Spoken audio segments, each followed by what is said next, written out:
خان کا پیغام ہے، خان کا آرڈر ہے، ہم تیار ہیں، لیکن کیوں خان کو گرفتار کیا جائے گا؟ تو کیوں؟ خان کا قصور کیا ہے؟ یہ بلدیہ فیکٹری کے 350 لوگ جو جلا دیے گئے، ان کے مجرم کہاں ہیں؟ ان کو عدالتیں کیوں نہیں بلاتی؟ یہ 14 ماڈل ٹاؤن کے لوگوں کو جو قتل کیا گیا ہے، ان کو عدالت کیوں نہیں بلاتی؟ جو ہمارے ملک کو لوٹ کے ساری دنیا میں جائیدادیں بنائی گئی ہیں، ان کو عدالتیں کیوں نہیں بلاتی؟ جن باپ اور بیٹے پر فرد جرم عائد ہونی تھی، اس کو ملک کا وزیر اعظم اور وزیر اعلیٰ بنا دیا گیا، ان کو عدالتیں کیوں نہیں بلاتی؟ نواز شریف جو 15 دن کا کہہ کر اس ملک سے 50 روپے کے اسٹامپ پہ اس کے بھائی نے ضمانت لی، وہ لندن جا کے بیٹھ گیا اور جس اپارٹمنٹ سے اس نے ساری زندگی ڈینائی کیا اور کہا جلا حضور والا، وہ پارلیمنٹ کے فلور پہ یہ سب سے مقدس ادارہ ہے، عوامی سب سے بڑا ادارہ پارلیمنٹ ہے، وہاں کا حضور والا۔ یہ ہیں وہ ذرائع جن کے ذریعے ہم نے لندن کے فلیٹ بنائے اور پاکستان میں جائیدادیں بنائیں۔ اور جب عدالتی فورم پہ آیا تو جج صاحب کے سامنے یہ کہتے ہیں کہ حضرت یہ تو ہمارا سیاسی بیان تھا۔ ایسے بدترین شخص کو لندن کس نے بھیجا؟ کون گارنٹر بنا جس نے اس ملک کو اس بدحالی کا؟ یہ 40 سال آپ کو پتہ ہے، جب 70 اور 80 کے دہائی میں پاکستان ایشیا میں ترقی کرنے والا سب سے آگے ملک تھا، آپ کو پتہ ہے، لیکن جب ان کی باریاں لگیں تو کیا ہوا؟ یہ امیر تر ہو گئے، پاکستان اور پاکستانی غریب تر ہو گئے۔ کیا وجہ بنی؟ وجہ یہ بنی کہ جن کو اس ملک کی اور اس معاشرے کی تشکیل کرنی تھی، ان لوگوں نے اپنے مفاد کے تحت اس معاشرے کے لوگوں کو ہر دور میں استعمال کیا ہے۔ آپ کو پتہ ہے یہ جن کے جو بینیفیشری ہیں ان جیسے لوگوں کے، وہ بھی ترقی کر گئے، یہ لوگ بھی ترقی کر گئے۔ قوم ڈیزل پیٹرول ہمارے پاس دیکھیں 4 موسم ہیں، اللہ نے ہمیں 4 موسم دیے، تیسرے نمبر کی زرخیز زمین ہماری ہے، ہمارے پاس سونا ہے، چاندی ہے، تانبا ہے، پیتل ہے، سلفر ہے، سوڈیم ہے، پوٹیشیم ہے، یورینیم ہے، ہر چیز کی مقدار ہمارے پاس پائی جاتی ہے۔ ہمارا ملک معدنیات کا خزانہ ہے اور پاکستانی لوگ ساری دنیا کے بھکاری ہیں۔ کیا وجہ بنی؟ کون لوگ ہیں؟ دیکھیں یہ جو 4 لوگ ہیں نا، زرداری ایک ایسا کلنک ہے اس پاکستان کے ماتھے پر کہ جب تک رہتی دنیا تک اس ملک کا وجود قائم رہے گا، اس وقت تک یہ کلنک اس ملک کے ماتھے پر رہے گا کہ یہ صدر تھا پاکستان کا، اسلامی جمہوریہ پاکستان کا صدر زرداری۔ دنیا ہمارے بارے میں کیا سوچتی ہوگی کہ یہ لوگ کیسے ہیں، ان کی سوچ کیسی ہے، ان کی سوچ کیسی ہے، یہ لوگ کیسے ہیں، یہ قوم کیسی ہے، ان کے جذبات نہیں ہیں، ان کے احساسات نہیں ہیں، ان کے دلوں میں وقار نہیں ہے۔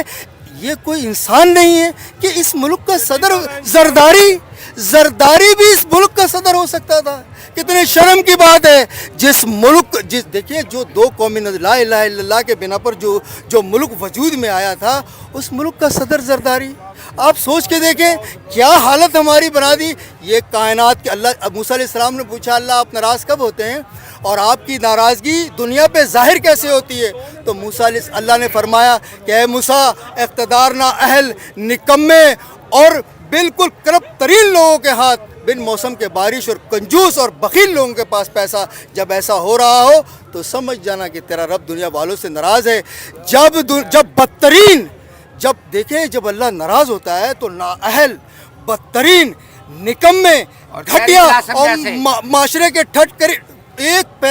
معاشرے کے تھرڈ کلاس لوگ عزتوں کے منصب پہ بٹھا دیے جاتے ہیں اور عزت دار لوگ مفلسی اور تنگ دستی کی زندگی گزارنے پر مجبور ہوتے ہیں۔ جب اللہ راضی ہوتا ہے تو موسم کی بارش ہوتی ہے، اقتدار کے حضرت عمر جیسا بادشاہ ہوتا ہے اور دولت سخیوں کے ہاتھ میں ہوتی ہے، وہ اس امانت سمجھ کر وہ غریبوں کی دہلیز تک پہنچاتا ہے۔ آج ہمارے ملک کا سب سے بڑا المیہ کیا ہے کہ ہمارے گراس روٹ لیول پر بہت ٹیلنٹڈ لوگ ہیں، بہت کچھ سمجھتے ہیں، بہت کچھ جانتے ہیں، فیصلہ کرنے کی صلاحیت رکھتے ہیں، قائدانہ صلاحیت رکھتے ہیں۔ دیکھیے لیڈر کون ہوتا ہے؟ لیڈر کوئی زمینیں وہ سڑکیں نہیں بناتا، سڑکیں تو بلدیاتی اداروں کا کام ہوتا ہے بنانا. لیڈر تو قوم بناتا ہے، قوم کی سوچ بناتا ہے، قوم کا ویژن بناتا ہے، فیوچر کی پلاننگ دیتا ہے اور قوم کو ساری دنیا کے سامنے روشناس کراتا ہے اور دلانہ طور پر فیصلے کرتا ہے اور قوم کو ساری دنیا میں عزت دار اور باوقار بنا کے اٹھاتا ہے. لیڈر اپنے ملک اور قوم کی ترقی کے لیے سوچتا ہے، اس کے احساسات کی ترجمانی کرتا ہے. اور آپ کی نظروں میں ابھی وہ لیڈر کون ہے؟ عمران خان. میں آپ کو بتاؤں کیسے، میں 4 باتیں آپ کو بتاتا ہوں کیسے. سری لنکا کے لوگ مسلمانوں کو جلاتے تھے، سری لنکا میں لوگ ہم مسلمانوں کو جلاتے تھے. عمران خان نے راجہ پکشا سے بات کی کہ بھائی ہمارے اسلامی اقدار کے مطابق ہمیں دفنایا جاتا، جلایا نہیں جاتا. تم ہمارے لوگوں کو، یہ 75 سالوں میں کسی میں جرت ہوئی سری لنکا جیسے ملک سے بات کرنے کی؟ کیا کہا انہوں نے کہ بھائی تم نے کچھ جلانا نہیں ہے، دفنانا ہے. اجازت دی. آج اب وہ دفناتے ہیں، جلاتے نہیں. جب محمد بن سلمان پاکستان آیا، کوئی مائی کا لال دیکھیں درد دل رکھنے کے، احساسات رکھنے کی بات ہوتی ہے. عمران خان نے کہا کہ میں آپ سے ایک التجا کرتا ہوں، ہمارے لوگ آپ کے جیلوں میں قید ہیں، وہ بہت غریب ہیں، وہ بہت محکوم ہیں، وہ بہت مجبوری کے تحت سفر کرتے ہیں اور اپنے بچوں کے پیٹ روزی کے لیے آپ کے ملکوں میں کام کرنے جاتے ہیں. ہمارے کچھ لوگ آپ کے جیلوں میں بند ہیں، آپ ان کو ریلیز کر دیں، ان کو رہا کر دیں. محمد بن سلمان نے، یہ واحد پاکستان کا لیڈر عمران خان تھا جس کو کہا کہ مجھے آپ سعودی عرب میں پاکستان کا سفیر سمجھیں اور میں ان کو جیلوں سے ریلیز کروں گا. آپ مجھے بتائیں، جو اقوام متحدہ میں کھڑے ہو کر ساری دنیا کی طاقتوں کے سامنے کہے کہ لا الہ الا اللہ، اس کا مطلب سمجھتی ہیں کیا ہوتا ہے؟ جو لوگ سامنے بیٹھے ہوئے ہیں وہ مختلف خداؤں کے ماننے والے ہیں. وہاں پر کھڑے ہو کے کوئی لا الہ الا اللہ کا علم بلند کرے، وہ کوئی مرد مجاہد ہی ہو سکتا ہے، کوئی عام آدمی نہیں ہو سکتا. ایک بات سنیں اور سنیں اور سنیں. پھر دیکھیں، جب فلسطین میں اسرائیل نے بمباری کی تو پہلا پاکستان کا وزیر اعظم عمران خان تھا جس نے بھیجا شاہ محمود قریشی کو اقوام متحدہ میں اور جاؤ اور کہو یہ جنگ بندی کرائے. اور ہمارا وزیر خارجہ ایک بہادر لیڈر کی قیادت میں ایک اسرائیل خاتون کے میڈیا اینکر کے سامنے بیٹھ کے کہا اسرائیل ڈی پاکٹ، کہ یہ واحد یہ میڈیا کو کنٹرول کرنے والا اسرائیل ہے جو ساری دنیا کی میڈیا کو کنٹرول کرتا ہے. کسی میں جرت اتنی بات کر سکے دنیا کے سامنے؟ ہم عمران خان کو لیڈر اس لیے مانتے ہیں کہ عمران خان ایک بہادر شخص ہے اور اللہ بہادر اور غیرت مندوں سے کام لیتا ہے. آپ یاد رکھیں، تجربے اور مشاہدے سے یہ بات ثابت ہے. یہ آپ تاریخ مسلمانوں کی اٹھا کے دیکھ لیں، جلال الدین خوارزم سے لے کے صلاح الدین ایوبی سے لے کر محمود غزنوی سے لے کر ٹیپو سلطان سے لے کر، اس نے اپنے قوم کے احساسات کی ترجمانی کی ہے، اللہ اور رسول کی بات کی ہے، اسلام کو سربلند کرنے کے لیے جدوجہد اور محنت کی ہے.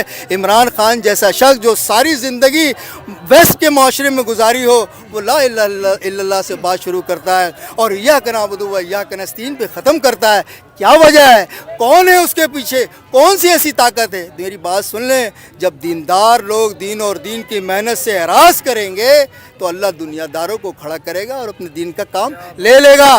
داڑھی کا ہونا ضروری نہیں ہوتا، اللہ کی محبت کے لیے ٹوپی کا ہونا ضروری نہیں ہوتا، لباس کا ہونا ضروری نہیں ہوتا، دل کا ہونا ضروری ہوتا ہے. اللہ اپنے عرش پہ موجود ہے لیکن ہم مسلمان ہیں، اس کو اپنے دل میں محسوس کرتے ہیں، اس کی حرارت ہمارے دل میں دھڑکتی ہے، اس کے احساسات ہمارے دل میں جنم لیتے ہیں.